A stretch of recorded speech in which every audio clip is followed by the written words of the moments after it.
সময় বাংলাদেশ জাতীয়তাবাদী ছাত্রদল সমর্থিত আমাদের যে প্যানেল, যে 1 ন্যানো সেকেন্ডের জন্য আমরা কিন্তু রাষ্ট্রের বিরুদ্ধে অবস্থান নিয়ে বরং রাষ্ট্রের সাথে শিক্ষার্থীদের পক্ষে অবস্থান নিয়ে রাজপথে অবস্থান নিয়েছি।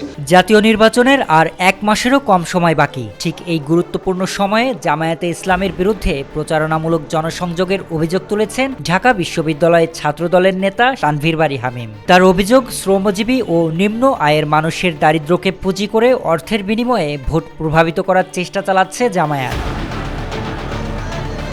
সম্প্রতি এক পডকাস্টে নিজের অভিজ্ঞতার কথা তুলে ধরে কবি জসিমউদ্দিন হল ছাত্রদলের আহ্বায়ক হামিম জানান, বিষয়টি প্রথম তার নজরে আসে খুলনায়। খুলনা 4 আসনে বিএনপির কেন্দ্রীয় তথ্য বিষয়ক সম্পাদক আজিজুল বারী হেলালের জনপ্রিয়তা থাকলেও তিনি সেখানে এমন এক ধ্যানচালকের বক্তব্য শুনে বিস্মিত হন, যিনি জামায়াতের প্রার্থীকে চিনেন না, এমনকি নামও বলতে পারেননি। তবু জামায়াতের ওই প্রার্থীকে ভোট দেওয়ার কথা বলছিলেন একটু ভিন্ন আঙ্গিকে।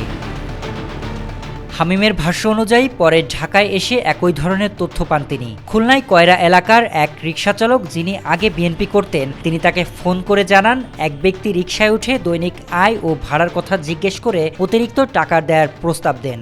শর্ত ছিল, রিকশায় ওঠা যাত্রীদের কাছে জামায়াতের পক্ষে এমন বক্তব্য প্রচার করতে হবে যেখানে বলা হবে, সবাইকে তো একবার দেখেছি, এবার জামায়াতকে দেখা যাক। হামিম আরও দাবি করেন, এই প্রচারণা সত্যি হচ্ছে কিনা তা যাচাইয়ের জন্য ছদ্মবেশে লোক পাঠানোর কথাও বলা হয় ওই রিকশা চালককে। নির্ধারিত কাজ শেষে তাকে টাকা দেওয়ার আশ্বাসও দেওয়া হয়। এই পুরো কার্যক্রমকে হামিম সংঘবদ্ধ ও ইচ্ছাকৃত প্রতারণা বলে উল্লেখ করেন। তার অভিযোগ, দিন আনে দিন খায় এমন শ্রমজীবী মানুষের আর্থিক দুর্বলতাকে ব্যবহার করে এভাবে জনমত প্রভাবিত করার চেষ্টা করা হচ্ছে, যা নির্বাচনী নৈতিকতার পরিপন্থী। শরীফ রাহাত, দেশকাল নিউজ।